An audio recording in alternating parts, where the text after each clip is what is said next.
From historic Oak Hill Country Club in Rochester, New York, Go TV presents your International Diamond Cup featured foursome.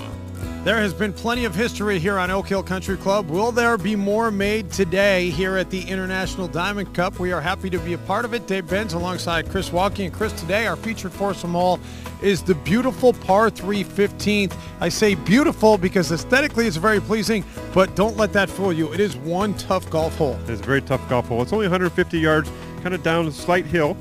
But they've redesigned the green in the last year, and they brought the water closer to the right-hand side. And I think this is really going to play havoc with the golfers. I think they're going to see that, and the ball tends to go there. And Dave, the pin in the middle of the green today, probably the narrowest part of the green. The pin's only 7 paces from the right side of the green from that water, and there's bunkers on the left-hand side, which isn't a very good spot either. Yeah, there's trouble all around. And this field, well, they're not exactly the type that you would see in the Ryder Cup or a professional event that, as we've seen here on the Oak Hill Country Club course many times. This field, an eclectic group. Yeah, you got some good players, you got some not so good players, you got players in between. So we're going to see an array of shots here today. You know, some in the water, some in the bunker, and sometimes it's going to be a mess out there. Yeah, by the way, one of the larger groups that we have seen here today. All right, time to meet the golfers in our featured foursome. Steve Billings of Navistar, along with Scott Brady, Stephen Mance, and Philip Rulli. And that group is on the tee box right now with the third member of our broadcast crew. Let's throw it up to Jill Carlson. Thanks, Dave. We actually have someone who's from the Rochester area in this group. And Steve, what have you told these guys about what to expect out here? I've never played this course, so all I know is it's extremely difficult. You've heard the reputation, though. Absolutely. When you have PGA tournaments here, you know, the pros even come to their knees on this course. So it's going to be a challenge. That's what we've heard. And Scott, you just chipped in. And that was chipping for a birdie? No, it wasn't chipping for a birdie. But that big freaking oak I heard earlier on the practice range today, that was nice. No, that was actually for a bogey, so I didn't do so well. But I did go in, so I was happy about it. Chances are on a par 3 you're going to score better than a bogey then, right? That's the goal, yes. 2 would be nice. 2 would be nice. Why not a hole-in-one? Any of you guys had a hole-in-one? Never ever. Let's see one. All right, thank you very much, Jill. So here's Stephen Mance first off the tee box with Bendix. And interesting story here. He's a Rochester native. He's never played Oak Hill before. Well, his first shot on camera at Oak Hill, not great, but it could be a lot worse, Chris. It's not too bad right there. It's in between the bunkers, pretty straight. He's got the uphill part of the green there to work with a little bit. These guys have to understand they can't hit it long here. There's no shot from back here. They've got to hit short front part of the green. Scott Brady with the Eaton Corporation up next, and went to Pebble Beach in 2007. Would love to get back. Ooh. And well, that was not the way he wanted to start off this hole. Sent it dead right. Next up, the big cheese, Philip Rulli. Wind's starting to pick up. Got to watch his club selection. It's coming low and left, way short of the green. And that isn't some thick stuff there. One good thing, he's got a lot of green to work with. That he does. No drop shot required. And finally rounding out the foursome, Steve Billings with Navistar. Describes his swing as often. Favorite player is John Daly.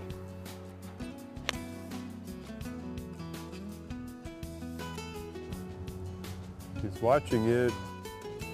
Look at that shot. Wow. Best shot of the day so far. He's got a straight uphill putt there. He's got a good shot at birdie. And Chris, as they make their way down from the tee box, let's check in with the fourth member of our broadcast crew, Tim Morris.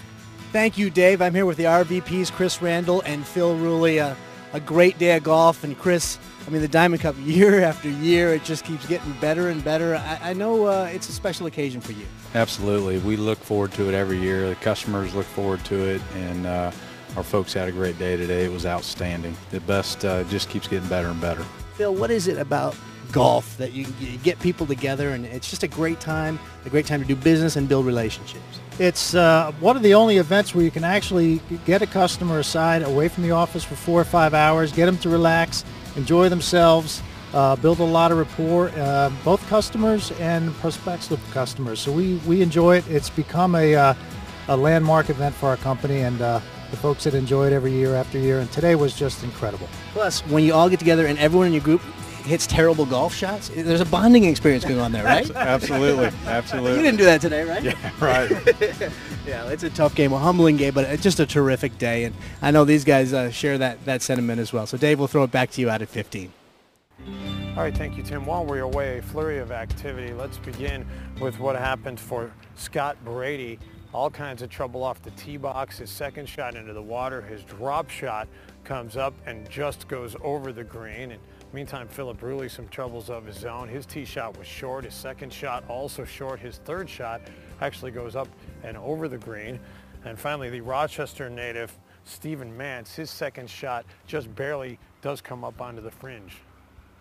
Now back to live action, and Rulli lining up his fourth shot here.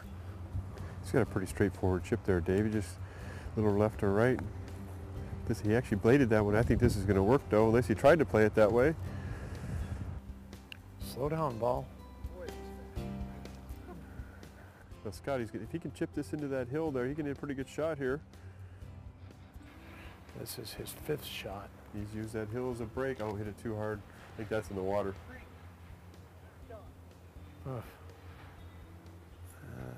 So not a hole Scott Brady will have affinity for as he looks back on our featured foursome hole. I think he's had enough of this hole. He's going to pack it in. Meantime, here's Mance. He could make this to save a par here. That's that putt, though. You get up over the top of the hill, it picks up speed.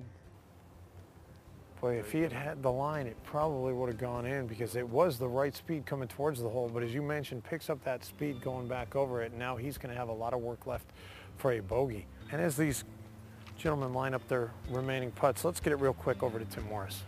Thank you very much, Dave. I know you've seen a mixed bag out there at 15, as have we. A lot of guys complaining about how difficult the course is, while at the same time saying how spectacularly beautiful it is. But I had to show you a couple of great shots. First, out at 13, John Buckner, a guy who is not used to doing this, chipping from the fringe, and he drains it.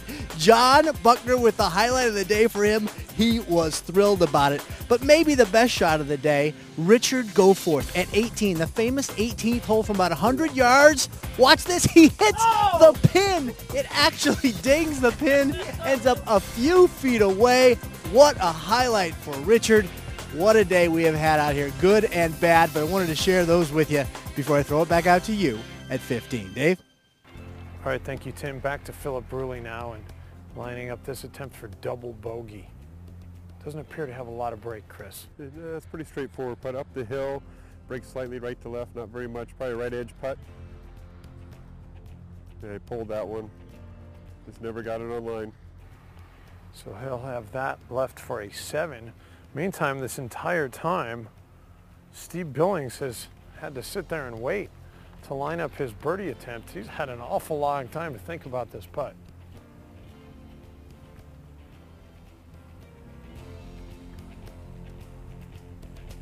Looks like a little break from right to left. Yeah, very slightly there, Dave. Just needs to get it up the hill there, slightly up the hill. Just needs to trust his stroke, knock it in the back of the cup. Setup looks good. Eyes over the ball, very nice. Have yet to have a birdie here today on our featured hole. He hit it, it looks good, it looks good. Perfect putt by Steve Billings. First birdie of the day. And finally here is Mance to finish off a bogey. Again, a little right to left, just needs to hit it up the hill. He whiffed that one. He had the line, just left it a little short, so he'll card a double bogey here on our featured hole. Steve, that was a perfect tee shot, a perfect putt. Can't go much better than that. Well, you know, I watched Chris make this shot on the video that he said, and he said, stay left. So I'm thinking, stay left. Well, I got lucky. It went straight. So, yeah, great shot off the tee, and finally made a putt, so that's a good feeling.